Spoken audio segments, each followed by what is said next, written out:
The sound of the rustling leaves echoed through the forest as I made my way back home after a long day of hiking. The sun had dipped below the horizon, leaving behind a faint orange glow in the sky. As I walked, an unsettling feeling crept over me, a sensation that something was off. My heart began to race, the adrenaline pulsing through my veins as I quickened my pace. The dense woods seemed to close in around me, the branches casting eerie shadows in the fading light. A twig snapped somewhere behind me and I whirled around, my breath catching in my throat. Nothing. Just the quiet of the woods. I shook off the unease, attributing it to my tired mind playing tricks. But then I heard it again, closer this time, like footsteps crunching on the forest floor.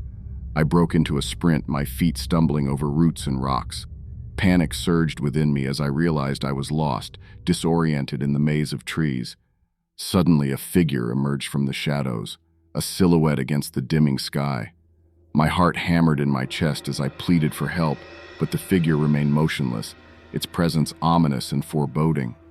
With a surge of terror, I turned to flee, only to trip and fall hard onto the ground, the impact knocking the wind out of me. As I struggled to rise, the figure loomed closer, revealing its twisted features, a disfigured face twisted into a cruel smile.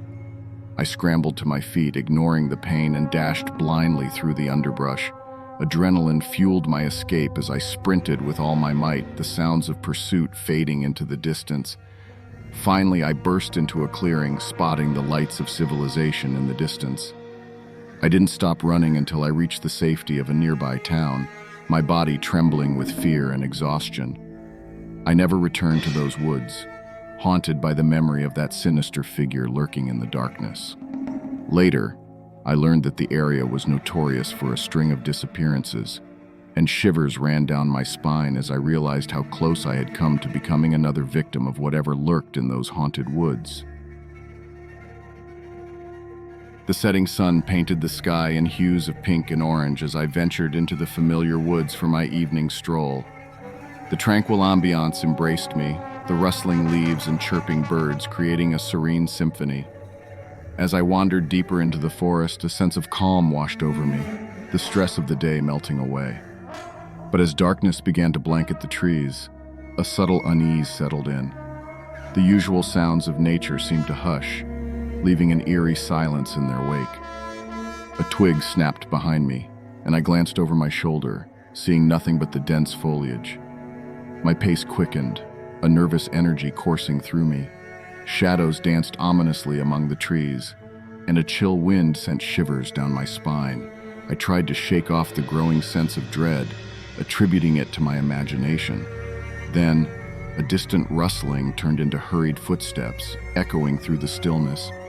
Panic surged within me as I realized I was being followed. I broke into a run, heart pounding, feet stumbling over roots and rocks. Adrenaline fueled my escape as I darted through the maze of trees, my breaths ragged and frantic. Finally bursting into a clearing, I stumbled and fell to the ground, gasping for air. As I lay there, trembling and disoriented, the sound of pursuit faded away, swallowed by the night.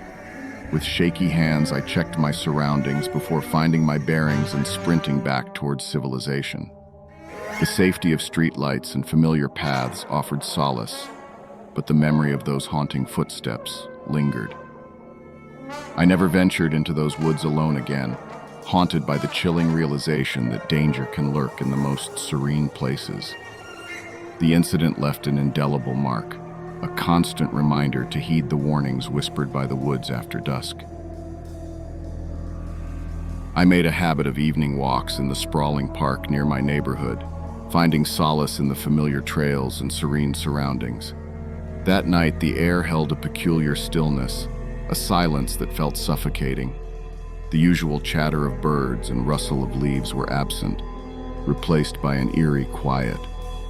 A primal instinct urged me to turn back, but my stubbornness pushed me deeper into the wooded paths. The fading light cast long, haunting shadows that seemed to move with a life of their own. My heart quickened as I became acutely aware of being watched, a sensation that crawled under my skin.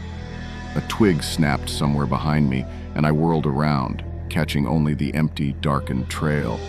My steps hastened, each crunch of my shoes on the gravel amplifying my fear. Shadows danced at the edge of my vision, and a cold sweat coated my skin despite the mild evening air. Then footsteps, distinct, deliberate, echoed my own. Panic surged as I realized I was not alone. I broke into a sprint, my breaths shallow and labored, heart pounding in my chest. Adrenaline drove me forward, a desperate attempt to outrun the unseen pursuer. Branches clawed at my arms, and the darkness seemed to swallow the trail behind me. The echo of those footsteps continued, steady and unnerving. My mind raced with possibilities. Was it a predator, a stranger, or something more sinister? I dared not look back, fearing what I might see.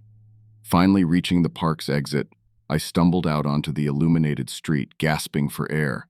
The sense of relief was fleeting as I scanned the empty road behind me, the haunting realization sinking in that whatever had chased me remained hidden. I never returned to the park after dusk, haunted by the unknown threat that lurked within its depths.